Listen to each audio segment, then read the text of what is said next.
Bom dia, boa tarde, boa noite, que a graça e a paz de nosso Senhor e Salvador Jesus Cristo esteja com todos vocês que estão sintonizados conosco assistindo o nosso vídeo.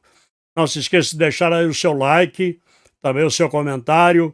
Não se esqueça de ativar o sininho para quando nós postarmos um novo vídeo aqui, você receber uma notificação no seu aparelho celular.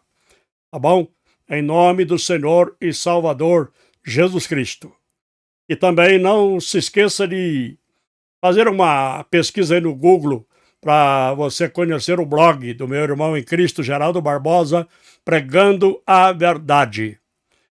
Tem muitos estudos ali da Palavra de Deus que você pode baixá-los para que você possa usá-los na sua igreja, ministrando a Palavra de Deus, o estudo da Palavra de Deus aos irmãos, para que os irmãos cheguem ao conhecimento da Palavra do Senhor. Tem estudos ali com vários temas, tá bom?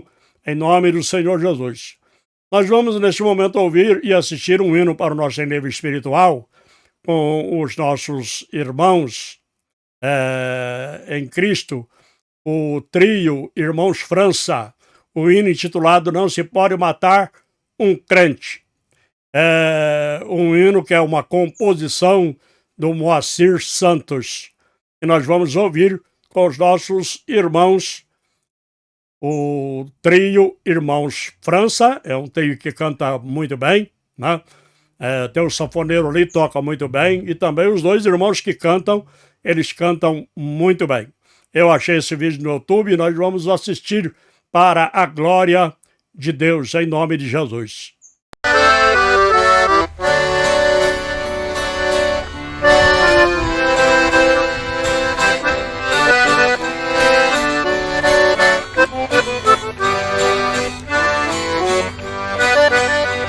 Se pode matar um crente, quem é salvo não morre não. Ele sobe à presença de Deus para receber o seu galardão.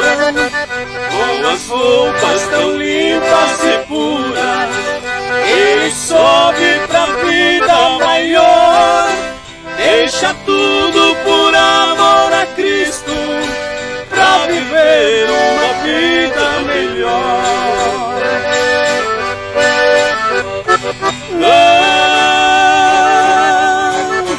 Não se pode matar um crente, Jesus realmente falou assim. Quem perde a vida por mim tem sorte, porque sua morte não é o fim.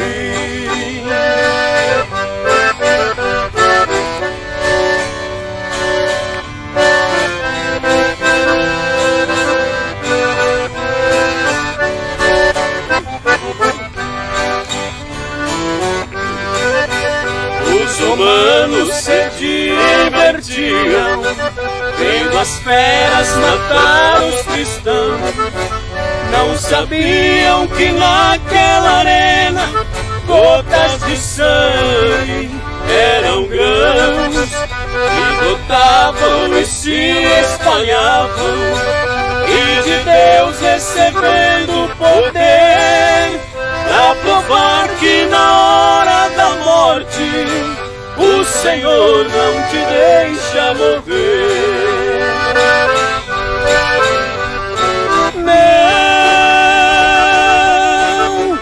Não se pode matar um crente, Jesus realmente falou assim. Quem perde a vida por mim tem sorte, porque sua morte não é o fim.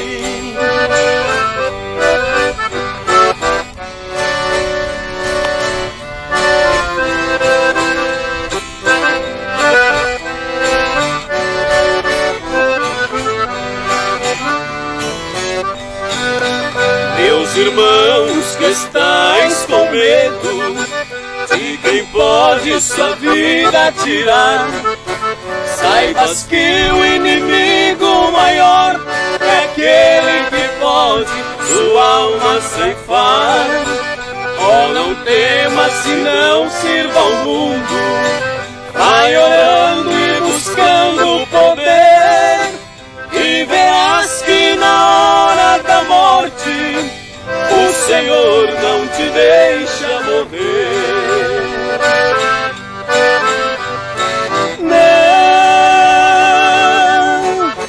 Não se pode matar um crente, Jesus realmente falou assim. Quem perde a vida por mim tem sorte, porque sua morte não é o fim.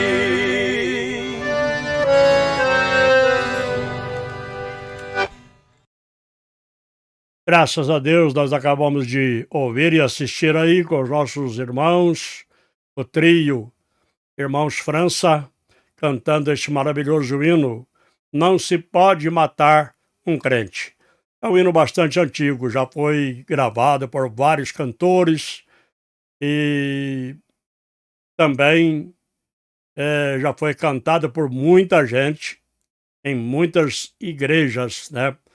É um hino muito maravilhoso, muito importante, e nos fala justamente a respeito do que o próprio Senhor Jesus, ele disse no Evangelho segundo escreveu Mateus e também no Evangelho segundo escreveu Lucas. Jesus disse, aquele que perder a sua vida por minha causa, achá-la-á. Tá? Aquele que perder a sua vida por minha causa, achá-la-á. Então, por isso que o hino diz, quem perde a vida por mim tem sorte, porque a morte não é o fim. A sua morte não é o fim. E também, lá em Mateus, fala que o próprio Senhor Jesus dizendo, não tema aqueles que matam o corpo, mas não podem matar a alma. Temei antes aquele que pode matar o corpo e também fazer o corpo e a alma perecer no inferno. Então nós sabemos que no hino fala também, né? Não temas o mundo, e lembra que o inimigo maior não é aquele que pode o seu corpo, a sua vida física tirar, mas é aquele que pode a sua alma ceifar, que é o diabo, né? Que pode ceifar a nossa alma e fazer com que nós vamos para o inferno juntamente com ele. Então é um hino bastante maravilhoso, muito importante, né? E que Deus continue abençoando este trio, Irmãos França, que cantam muito bem. Que Deus os abençoe poderosamente em nome de Jesus. Irmãos, neste momento eu convido a todos para que nós possamos fazer a leitura aqui da palavra do Senhor nosso Deus, na segunda carta do apóstolo São Paulo a Timóteo, no capítulo 4, versículos 9, versículos 13 e o versículo 21. Tá bom? Versículos 9, 13 e depois o 21. Se você pode acompanhar aí a leitura, é muito bom. Diz assim a palavra do Senhor, procura vir ter comigo depressa. Esse é o versículo 9. Para o versículo 13. Quando vieres, traz a capa que deixei em Troade em casa de Carpo, bem como os livros, especialmente os pergaminhos. Versículo 21. Apressa-te a vir, antes do inverno. Eubulo te envia saudações, o mesmo fazem Prudente, Lino, Cláudia e os irmãos todos. Amém? Graças a Deus. Irmãos, hoje nós estaremos meditando sobre o seguinte tema. A capa, os livros e os pergaminhos do apóstolo São Paulo. É um estudo rápido que nós vamos ministrar aqui hoje. O apóstolo São Paulo, ele estava preso em Roma, aguardando o seu julgamento, que aconteceu pouco depois de ele ter escrito a segunda carta ao seu filho na fé, Timóteo. Paulo foi executado no governo do malvado Nero, que ordenou que ele fosse decapitado. Isso aconteceu no ano 68 depois de Cristo. Esta carta é de grande importância porque contém as últimas palavras do grande apóstolo dos gentios, que é o apóstolo São Paulo. Nós vemos que no capítulo 4, o apóstolo São Paulo, ali no versículo de número 7, ele já começa falando a respeito, que ele estava prevendo que a sua vida estava chegando ao fim, mas que ele havia combatido o bom combate, havia acabado a carreira e guardou a fé. Então, na primeira carta do apóstolo São Paulo ao seu filho na fé, Timóteo, Paulo procura encorajar e incentivar e motivar o jovem pastor Timóteo.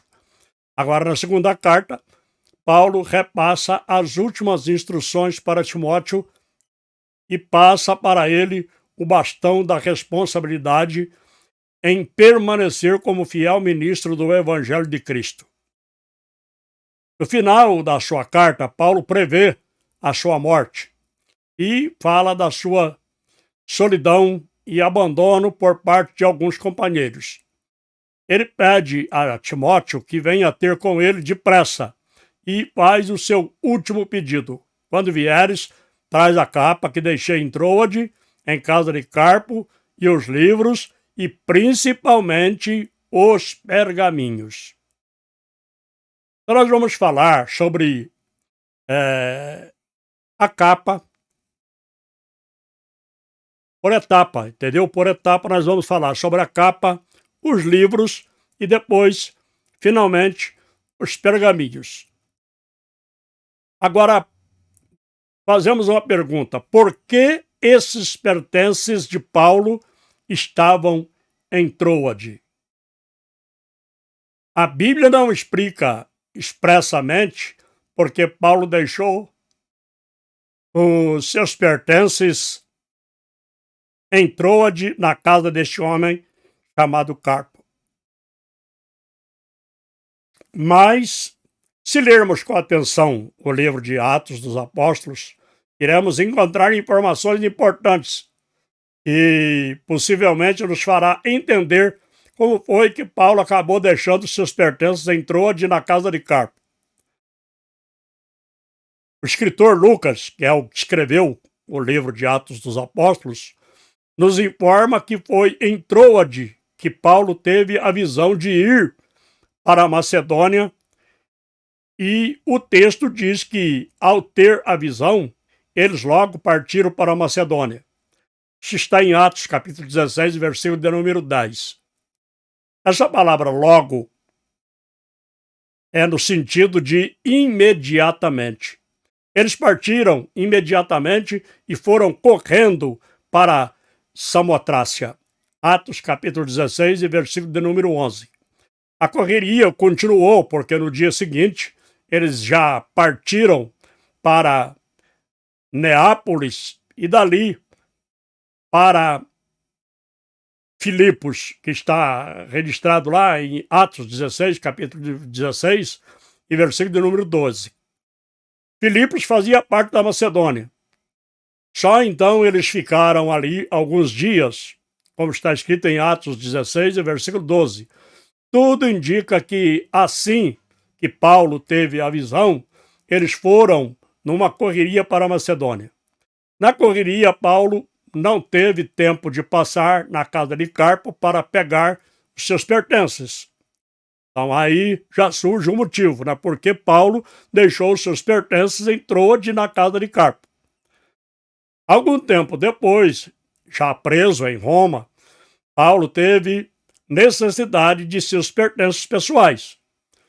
Então, Paulo, na solidão da prisão, escreve a Timóteo e pede que ele traga a sua capa, os livros e principalmente os pergaminhos que havia deixado na casa de Carpo.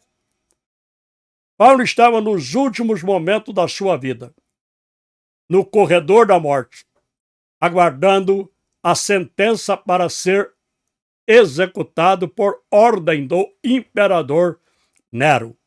É bom citar que o imperador romano Nero. Paulo poderia com toda certeza ter pedido outras coisas. Timóteo, quando você vier me visitar na prisão, Paulo poderia ter dito isso, né? Traga para mim uma torta de maçã, um prato de picanha assada e um jogo de passatempo. Inclusive, esse negócio de picanha, até hoje, falar sobre isso parece piada, né? Porque as pessoas, o povo brasileiro, teve uma promessa aí de que iriam comer picanha. Então, quando a gente fala sobre picanha, parece uma piada. Mas é uma realidade. Paulo poderia ter pedido essas coisas, né, para Timóteo. Você traga para mim uma torta de maçã, um prato de picanha assada e também um jogo de passatempo para me divertir aqui na prisão. Mas Paulo não pediu nada disso. Paulo pediu a capa para aquecer o seu corpo, os livros para alegrar a sua alma e os pergaminhos para fortalecer o seu espírito. Primeiramente, nós vamos falar sobre a capa. A capa que Paulo pede para Timóteo trazê-la era uma capa de inverno feita de lã, normalmente feita sem mangas, com uma abertura no meio para a cabeça. Então, ela era toda fechada. Só tinha um buraco em cima para ele enfiar a cabeça e ali ficava aquilo enfiado no corpo. Então, Paulo pediu para que Timóteo levasse isso para ele lá o mais rápido possível, né? Vem depressa, traga para mim depressa. Era uma proteção contra o frio e também contra a chuva, aquela capa. Essa capa era comprida, chegava até abaixo dos joelhos, e Paulo sabia que naquele cárcere frio e úmido, e com a chegada do inverno, não poderia ficar sem esta capa. Por isso, Paulo apressa Timóteo e diz para ele: procura vir antes do inverno. O que Paulo queria era somente o suficiente para mantê-lo aquecido. Paulo tinha uma necessidade física que podia ser suprida com a chegada daquela capa. Se a capa era para proteger do frio o corpo de Paulo, então entendemos que a capa na vida de Paulo representa abrigo e proteção. Agora vamos falar sobre os livros. O apóstolo Paulo pediu ao seu filho na fé, Timóteo, para trazer a capa para suprir a sua necessidade física, mas Paulo tinha também uma necessidade espiritual e intelectual, por isso ele disse: traz os livros e principalmente os pergaminhos. Paulo tinha alguns livros e pergaminhos que foram deixados para trás, talvez envolto na capa, né? Enrolado ali na capa. Nesta ocasião, estando preso, aguardando a sentença de morte, ele já tinha escrito a maior parte das cartas que fariam parte do Novo Testamento. Porque a primeira carta que o apóstolo São Paulo escreveu, e também foi o primeiro livro do Novo Testamento a ser escrito, foi a primeira carta aos Tessalonicenses. Mas ainda assim, ele quer seus livros e pergaminhos. Paulo está na prisão e não pode pregar. Então, como ele não pode pregar, ele vai ter que ficar lendo ali a palavra de Deus, tá? Então, por isso ele pediu os livros e também os pergaminhos para ele continuar lendo ali, né, na prisão, Porque ele não tinha condições de pregar assim, pessoalmente, chegar e anunciar o evangelho, né? A não ser através de carta, de escritos, né? Mas ele não podia, porque não tinha como ele sair dali daquela prisão. Paulo ele estava preso em Roma, mas a sua mente, alma e espírito estavam livres. Paulo nunca sofreu de mente preguiçosa. O seu intelecto tinha fome de conhecimento. Paulo sabia que não se pode parar de ler. Quem para de estudar, para no tempo e no espaço. Ele também exorta Timóteo a persistir na leitura. Persiste em ler, exortar, ensinar, até que eu vá. 1 Timóteo capítulo 4, versículo de número 13. Quando não temos disposição para ler, deixamos de aprender. E quando não aprendemos, paramos de crescer. Quem lê, sabe mais, aprende mais, se comunica melhor, tem mais conhecimento e exercita melhor o seu cérebro. Agora, irmãos, vamos falar sobre os pergaminhos. O que era o pergaminho? O pergaminho, ou pergamina, era o material originário da cidade de Pérgamo, onde era fabricado em grande quantidade. Os pergaminhos eram feitos de couro de bezerro, cabras, ovelhas e etc.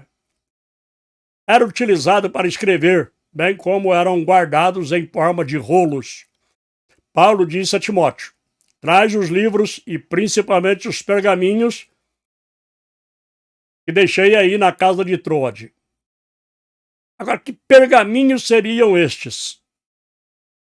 Poderiam ser as cópias das cartas que ele mesmo escreveu às igrejas, mas também poderia ser porções das escrituras do Antigo Testamento, lá do Pentateuco, né?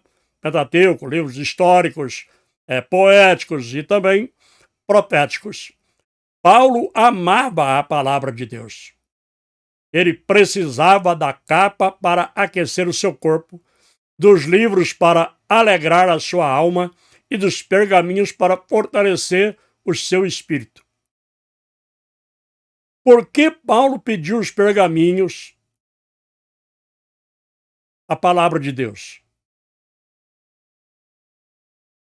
Porque Paulo tinha sede e fome pela palavra de Deus, mais do que ninguém. Mais do que ninguém, Paulo sabia que ele poderia ser vivificado pela leitura da palavra de Deus, que eram os pergaminhos. E é a fonte de consolo e alegria, como está escrito no Salmo capítulo 119, versículo 50. Isto me consola na minha aflição, a tua palavra me vivifica. Portanto, irmãos, neste rápido e pequeno e simples estudo, né, que nós estamos ministrando e finalizando já, que Deus possa te abençoar, que você possa ter mais conhecimento da palavra de Deus e que possamos seguir o exemplo de Paulo, que manteve o desejo ardente pela palavra de Deus até os últimos dias da sua vida. Que possamos ter fome e sede pela palavra de Deus e que a nossa devoção e apego ao livro sagrado aumente cada vez mais. Que possamos sempre estar estudando esta palavra aqui, que é a palavra de Deus. Uma palavra viva, poderosa e eficaz para nos vivificar também na presença do Senhor nosso Deus. Nós sabemos que a Bíblia Sagrada, nós, por exemplo, que cremos na Bíblia como única regra de fé e prática, nós cremos que ela é o suficiente para alimentar a nossa alma, alimentar o nosso espírito, alimentar a nossa parte espiritual, para que nós possamos estar saciados espiritualmente. Porque assim como nós precisamos do alimento material, ou alimento físico, alimento perecível, também precisamos do alimento espiritual para alimentar a nossa alma e o nosso espírito, que não se alimenta de coisas perecíveis aqui neste mundo. mas se alimenta daquilo que vem do céu. Então, portanto, que possamos continuar alimentando a nossa alma e o nosso espírito com a palavra de Deus, em nome de Jesus. Deus vos abençoe, fique na paz do Senhor Jesus Cristo e até na próxima, se Deus quiser. Amém.